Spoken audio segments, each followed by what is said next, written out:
la Unión Sindical Obrera de la Industria del Petróleo es el sindicato más antiguo de Colombia. Se creó en 1923, este año cumplió un siglo, 100 años. Es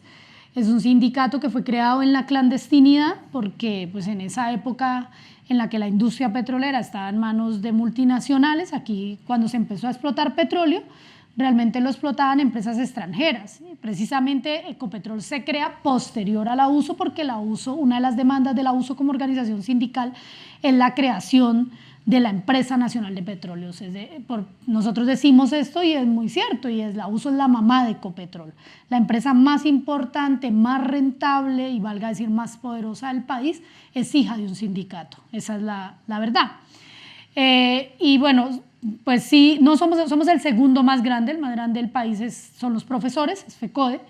pero sí puede que sea el sindicato más poderoso teniendo en cuenta pues, que estamos en uno de los activos estratégicos de la nación, que es la industria petrolera.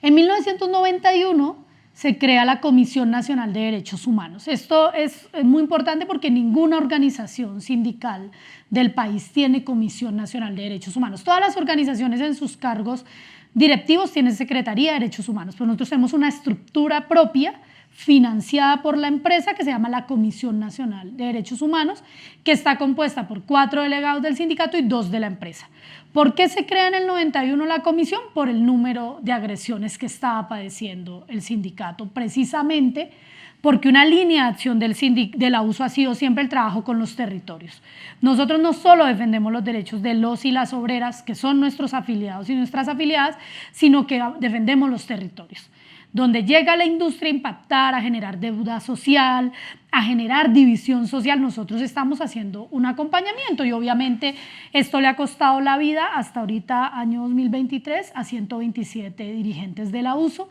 Tenemos 7 desaparecidos y un sinnúmero de exiliados, encarcelados, perseguidos, amenazados, hostigados. La USO es la tercera organización más afectada según la Comisión de la Verdad en términos de violación a derechos humanos.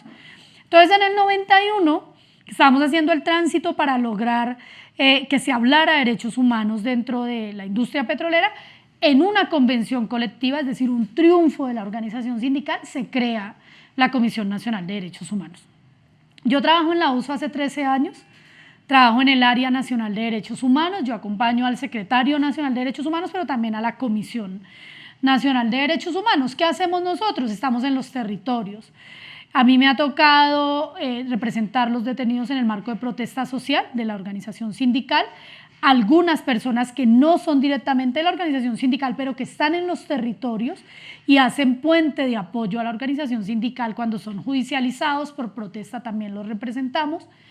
Y de un tiempo para acá, lamentablemente, hemos tenido que hacer litigio en el caso de los feminicidios porque nos están matando las mujeres de la industria petrolera, trabajadoras, afiliadas, hijas de los afiliados. Entonces hemos también concentrado la acción en todo el tema de litigio estratégico en violencia letal a mujeres porque nos interesa, como lo es, nos interesa que se reconozca que los derechos de las mujeres pues son derechos humanos y por tanto son de nuestra competencia y más si son nuestras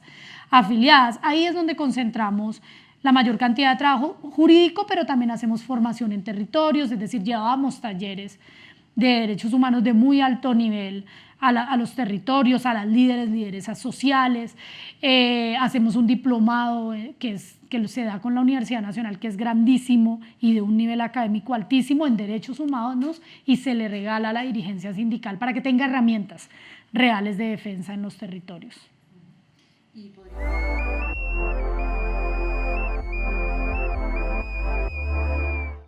En protesta social,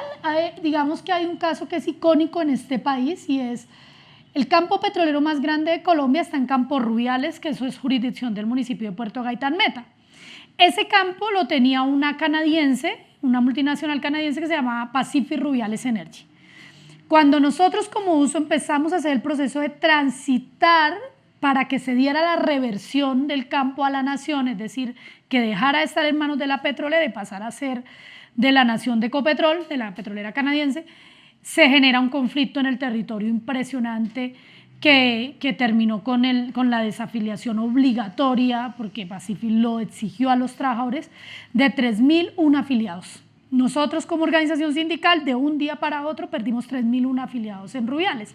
Y luego de esto empezaron a darse detenciones masivas y eso fue, digamos, meses enteros en que tuvimos que litigar día, noche, madrugadas, porque estábamos casi que viviendo en los juzgados porque nos detenían liderazgos sociales, obreros, porque la gente se levantó en el campo petrolero exigiendo la reversión del campo. Entonces ese fue un caso muy histórico, tuvimos privados de la libertad 4 líderes sociales emblemáticos, que el litigio fue un litigio largo, arrancó en el año 2012, pero que terminamos ganando demostrando, uno, que la protesta social era legítima, ¿sí? que lo que pasaba en el campo petrolero era un abuso total de parte de la multinacional canadiense, porque había explotación laboral, porque no habían condiciones para que los obreros estuvieran en el campo. Allá se practicaba algo que se llama cama caliente, es decir, un obrero salía de turno, otro llegaba, dormían en la misma cama, no habían realmente habitaciones, eran como unas carpas, no habían baños, habían letrinas, habían unas condiciones laborales terribles que llevaban a que los obreros se levantaran. Es decir, el levantamiento obrero fue producto, y esto es algo que es genérico en la protesta social en la industria petrolera, siempre la protesta es responsabilidad de la industria. La industria le molesta la protesta, no le gusta que las comunidades se levanten, pero es la responsabilidad de la industria porque previo a eso la industria ha incumplido un acuerdo, la industria ha vulnerado un derecho, la industria ha burlado las garantías de las organizaciones y obviamente la gente se levanta para exigir sus derechos. El origen de la protesta siempre es responsabilidad de la industria y en ese caso pues logramos demostrar que era justa, que no se habían cometido los crímenes que se imputaban, que los fiscales imputaban, y hay que decir esto en el marco de una mirada criminal que ha venido creciendo dentro de la fiscalía en torno a quienes protestan en la industria petrolera y que ha llevado a que hoy la industria petrolera financie fiscalías especializadas para la industria del petróleo, pagadas por la petrolera, para que persigan a quienes protestan en la industria, que son las estructuras especiales de apoyo EDA. Son fiscalías que reciben dinero directamente de las empresas. Entonces, esta es la realidad, pero nosotros hemos logrado con el litigio demostrar la legitimidad de la movilización obrera. Hasta el momento hemos tenido éxito, no quiere decir que pues vaya a pasar siempre, hemos logrado probar que se trata de protestas, que las veces que las protestas se han salido de control y han terminado los campos incinerados o se han generado daños ha sido casi siempre por la provocación de la fuerza pública o incluso porque lo ejecuta la misma fuerza pública e intenta responsabilizar a los manifestantes. Y esto es un caso muy emblemático porque al final, luego, muchos años después del 2015, logramos la reversión del campo y hoy el campo petrolero más grande del país es un campo en manos de Ecopetrol. Otra lucha del sindicato.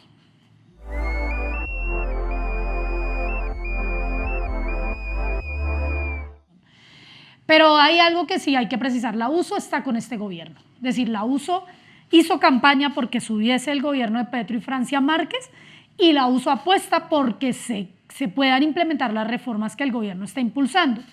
¿Qué hemos dicho? Somos conscientes que no podemos seguir dependiendo de una matriz 100% de energía fósil, sabemos el daño de la industria petrolera en los territorios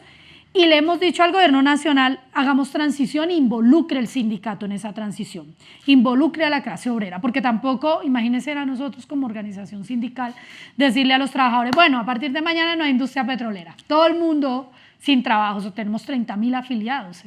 Lo que hemos dicho es, hagamos esa transición hablando con los y las obreras, miremos de qué manera esa mano de obra que está en la industria petrolera pasa a ser mano de obra de la transición